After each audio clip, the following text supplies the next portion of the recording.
Welcome to Luthiery's Tips, Tricks and Training from Crimson Guitars. I'm Ben Crow, and this video is brought to you by a stupid idea I had 20 years ago. I have always wanted to melt down some metal and use it to fill gaps and cavities in a guitar. We are in the process of building a batch of Raw Series Crimson Descendants for Leo and Ted's, one of our favorite shops. And I now have the technology, if not necessarily the knowledge, to be able to do this. And I've been playing, and I'm going to walk you through that process today. This is not safe. Do not do this at home. If you are going to do it with somebody else in the house, somebody other than just the sausage dog. But, well, it is going to be fun. Burn it.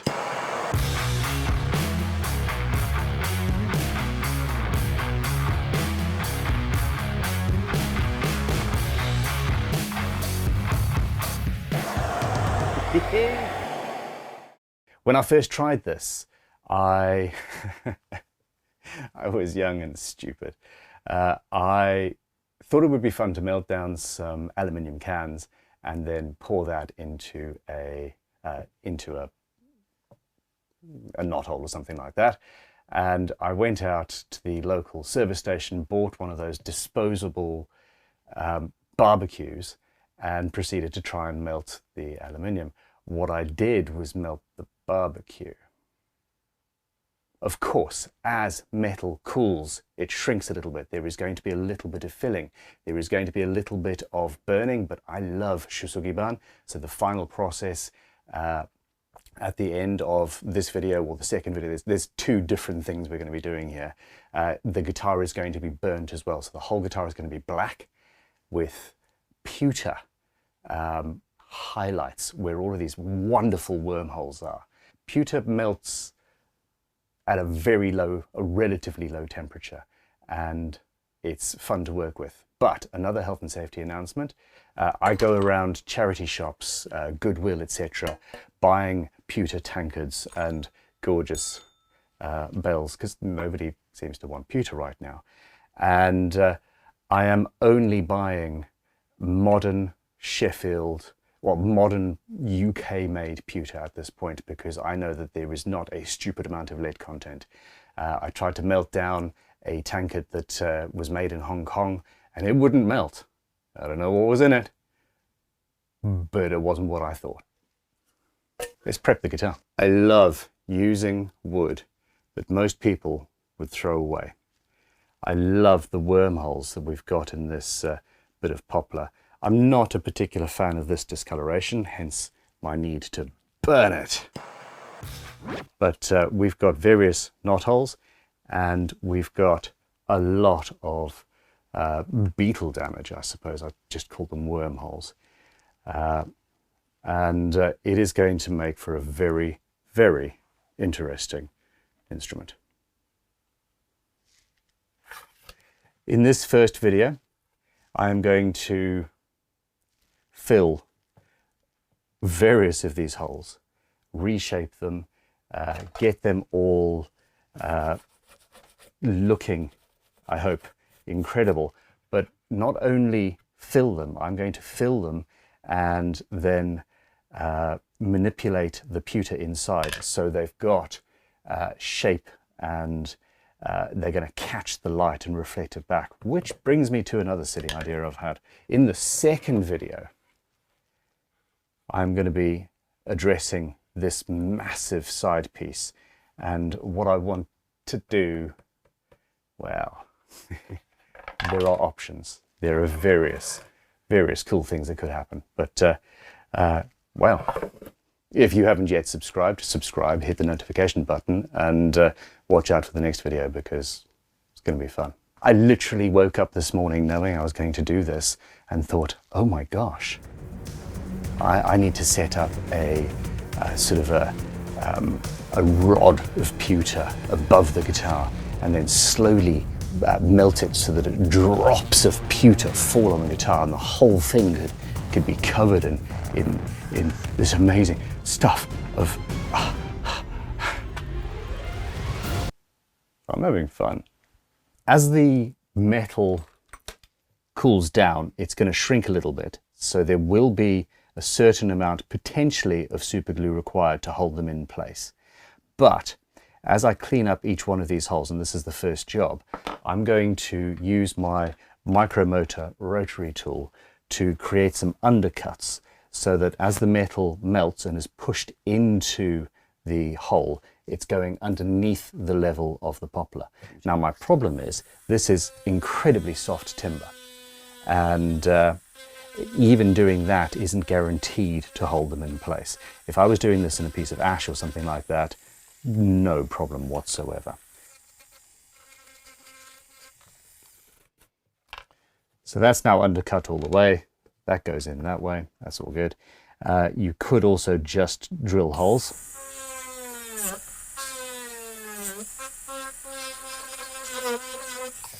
But I want to be absolutely sure. So I'm going to basically create a lip around each one of these.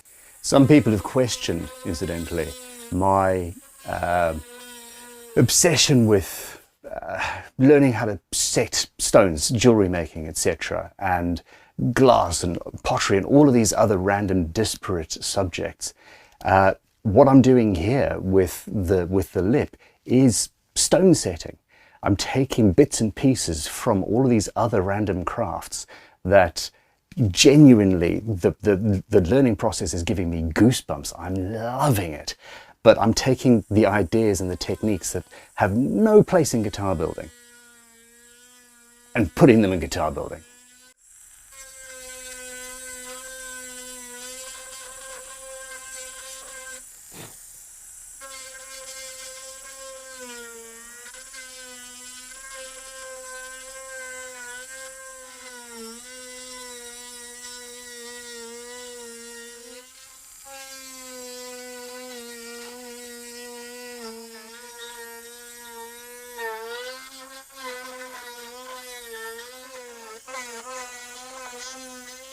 Now on this one, that goes almost right to the edge. It seems a shame that we're not seeing some of the pewter on the side of the guitar. So, well, let's change the bit and do some actual carving. These are 100% not sold specifically for manicure. Ha! They are ceramic, bi-directional carving tools. They're incredible.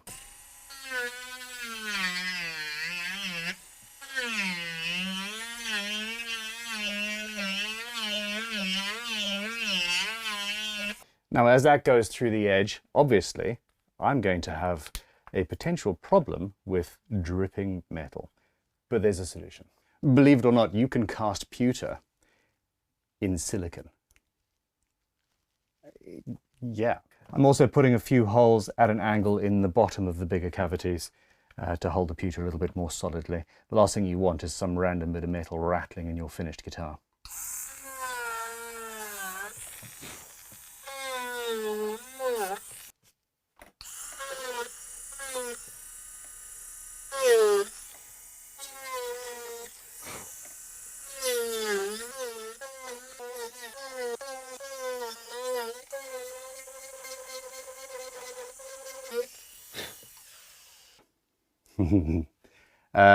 Next up, I need to melt a couple of these crappy souvenir bells. Yeah. Philip, you're about to die. We've got Philip, we've got James. I don't think I'll need more than these two, but there are more coming. And I'm just going to use this crucible. Not very pretty, but I'm not too worried.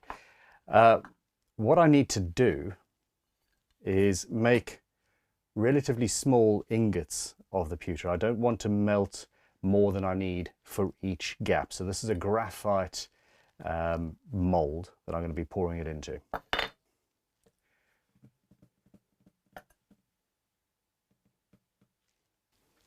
Do I melt it from the bottom so it slowly slumps down? No, because if I melt on one side, it's going to fall over out of the crucible. I'm going to melt them from the top down. There will be some random weird burning because of that. There we go. There's a little bit of leather in there, but that'll burn away. No worries. Come on, Philip. Your time has come. I'm using one of these oxypropane things. It gets hotter faster. You can just use a creme brulee torch or a soldering torch. It just takes a little bit longer. I think I'm starting to run out of oxygen, so it's going to be a bit spluttery and stuff. Also, health and safety. Don't use a lighter to light these things. Although that's exactly what I'm about to do, because I cannot find my clicky, sparky thing. So yeah, use the proper tools. Do what I say, not what I do. Also, if you turn the gas off first, you get that. Always turn the oxygen off first, unless you want to make people shit themselves because they think you're about to burn yourself, and then you make tiny little explosions. That's fun too. Everybody, say bye-bye to Philip.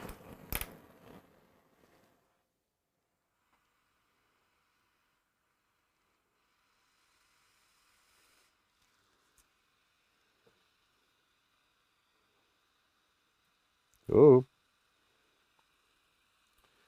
he's dead.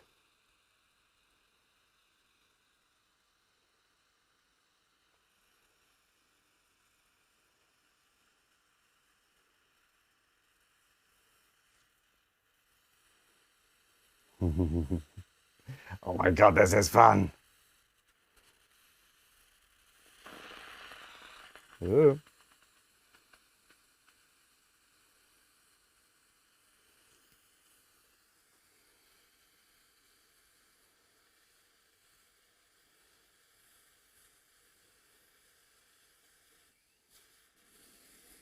Also recycling.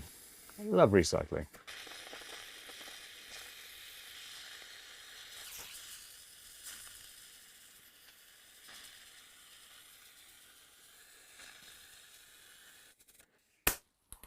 Oh, come on.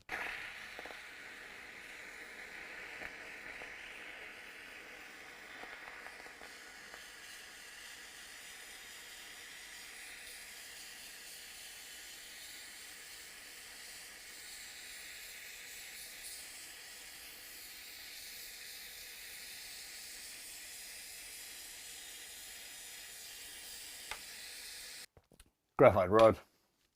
I think that's a rivet. There we go. Okay, cool. Good to know.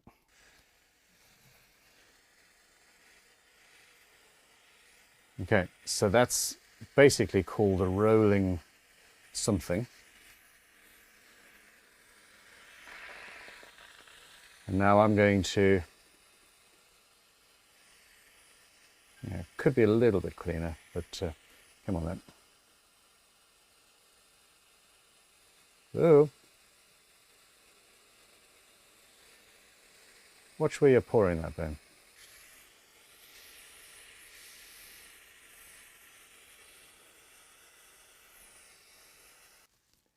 And if you weren't aware before, I barely know what I'm doing here. This is not a tutorial, this is experimental luthiery. I am playing. So I've got larger ingots than I'd wanted. The bell actually made far more pewter than I thought. And I'm going to just chop it up with a hacksaw. Yeah, I do understand why people just make ingots and that's their entire thing. Yeah, great fun.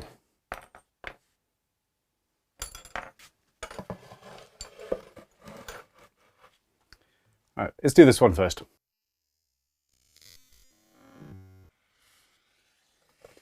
So this will go a lot faster.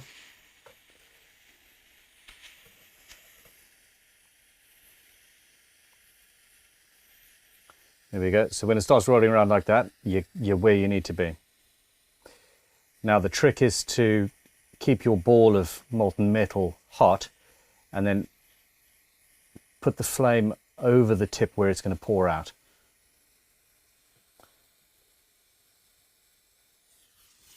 And go like so. Whoop. Now I've put far too much in there. And this is where this is where the fun truly begins. What I'm actually doing, not while it's water thin, I'm going to use this tool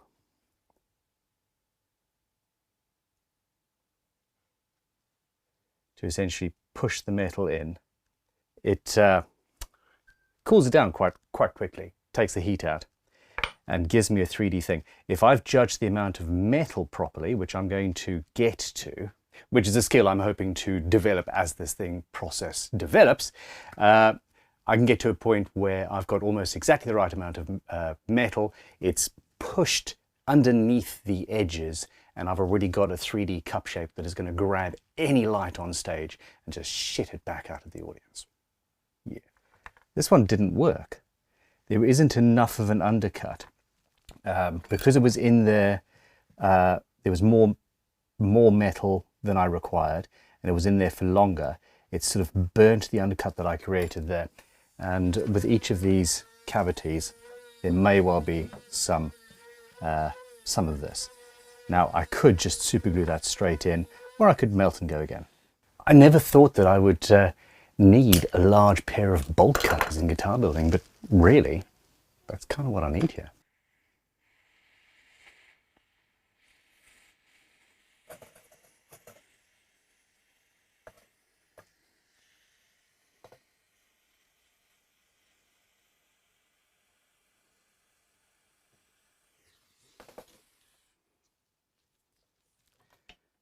That's better.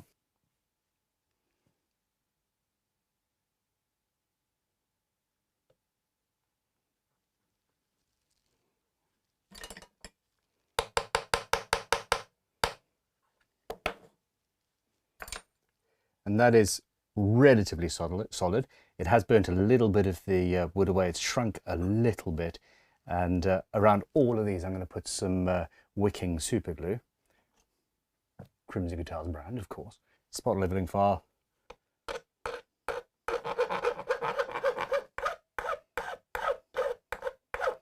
That's a noise, isn't it? Sorry, editor. Sorry, viewers. My bad. Here we go again.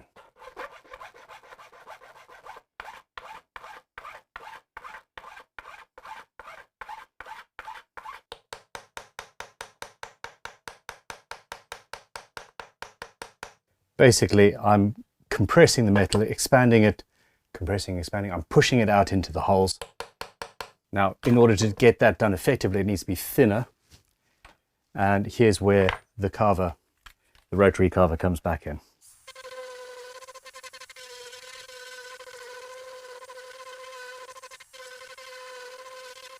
Some of these, through my tests, you're going to develop cracks and bits and pieces. I am not worried about that.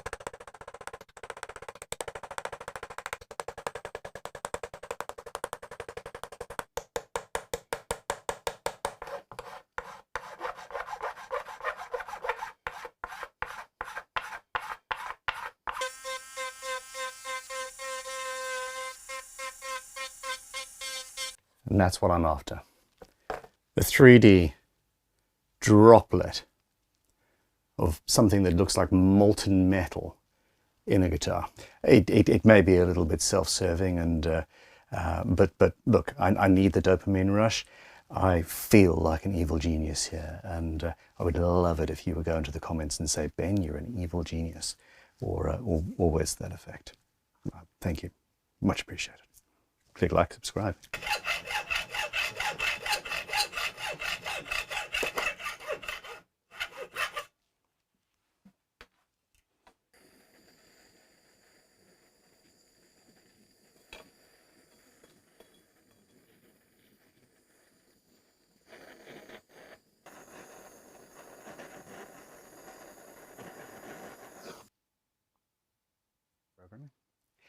I am so tempted to pour the molten metal in there, grab one of these and a hammer and just smack it and just shit that stuff everywhere. So tempted.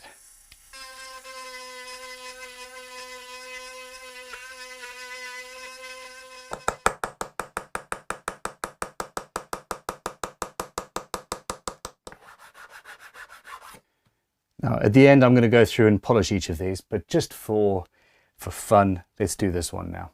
I want it to look like there's movement So this is a diamond burr.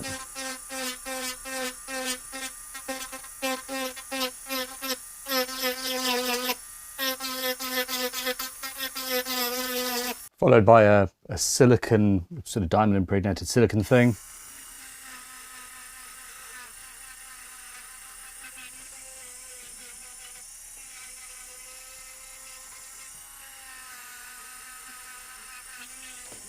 Now obviously I will need to do the super gluing at some point. I think probably now actually.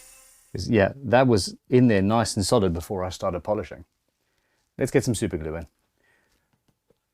Now some of this is going to burn off during the burning process, but that won't be a problem. So that's just going all the way down inside the guitar. If you were going to stain this wood, you would not want to do this now.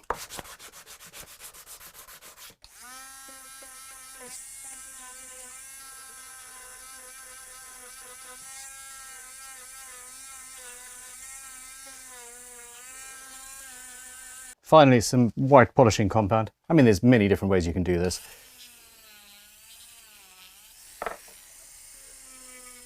This is just on a felt wheel.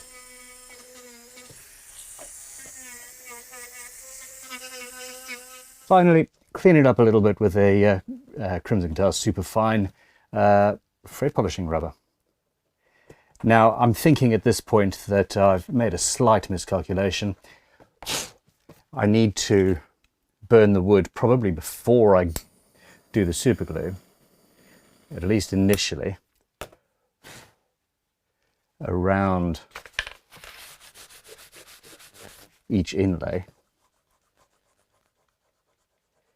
And then later on, no, actually, that's not too much of an issue. This looks cool. Financially viable? Oh, hell no. Awesome fun with bells on. I do need to get the burning done before the super glue goes in, or at least the bulk of that. You do not want burning super glue fumes. I'm going to crack on, stop filming for the most part, and get as much of this filled as possible, and yeah, we'll reconvene. Cue montage.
Them there, they come through to that. Oh no, you can see where I did some testing beforehand. Aha! Ben Crow, he learns. He is actually not doing things for the first time on camera, not all the time. Guitar's clamped down, graphite block. If the pewter pours all the way through, it's going to stop and be okay. I'm going to pour in quite a lot this time.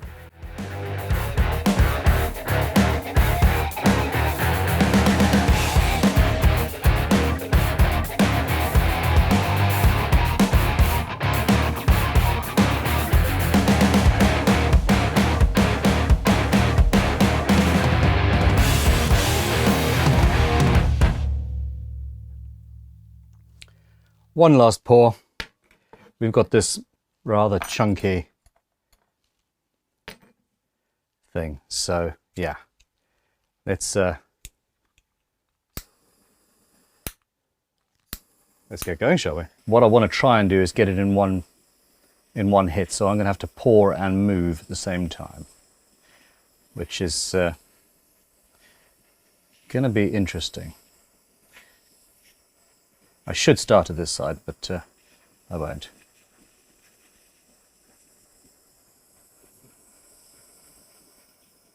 There we go.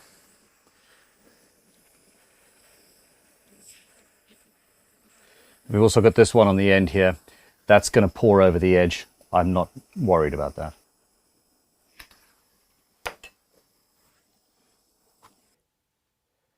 Oh, look at me, I'm painting with liquid metal. So this is going to probably crystallize in a weird way. And maybe have to be ripped out because I'm manipulating it while it's cooling. Now, I've been messing around, but this might still... Whoa, come on, camera. This might still...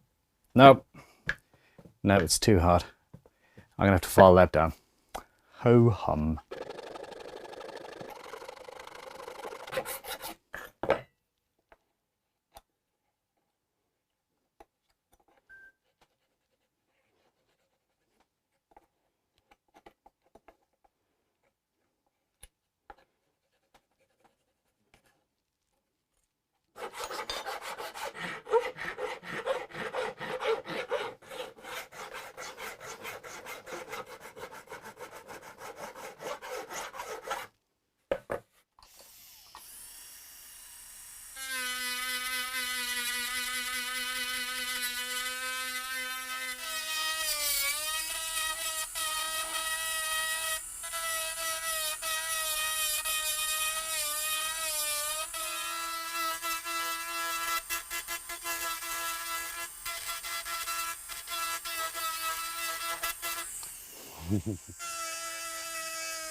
All right, as much fun as I am having, I've reached the point where I'm going to do some serious damage to my hands if I carry on. Is there such a thing as having too much fun? I am going to continue doing carving and bits and pieces off camera. I'm going to be filling the back pieces and doing all of that off camera, because hey, there's no need. You've just watched me do a bunch of this.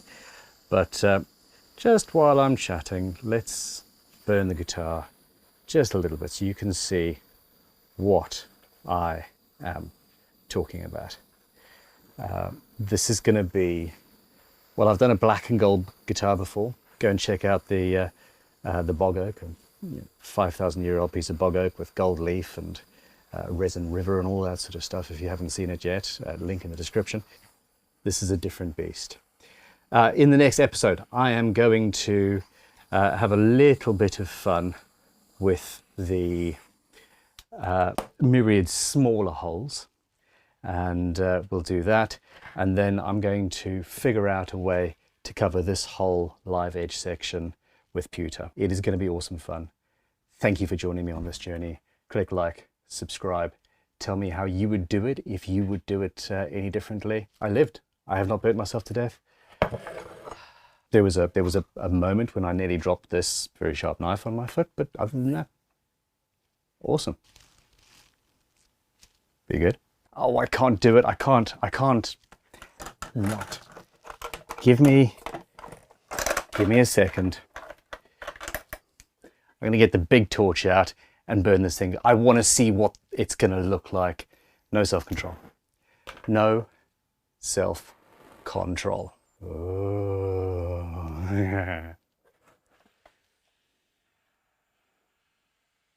Burning shit never gets old.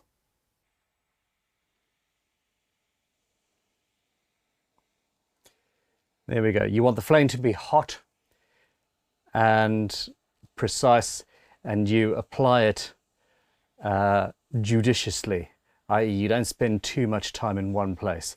Remember this one, it hasn't quite It crystallized as I did it. I wonder if we can... No, we can't. There we go. Oh yeah, there we go. Look, it just started melting again.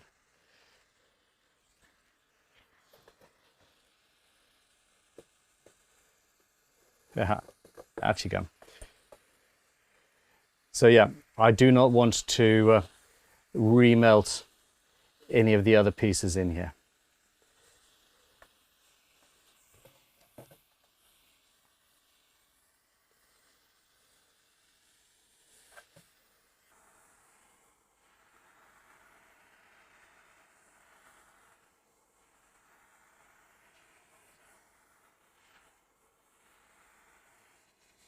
Hmm.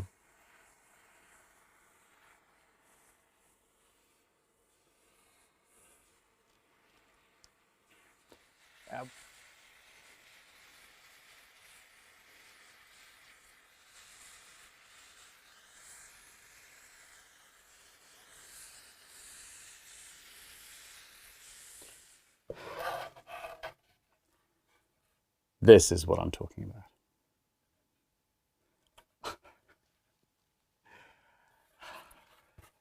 And there's more going to be on the back as well.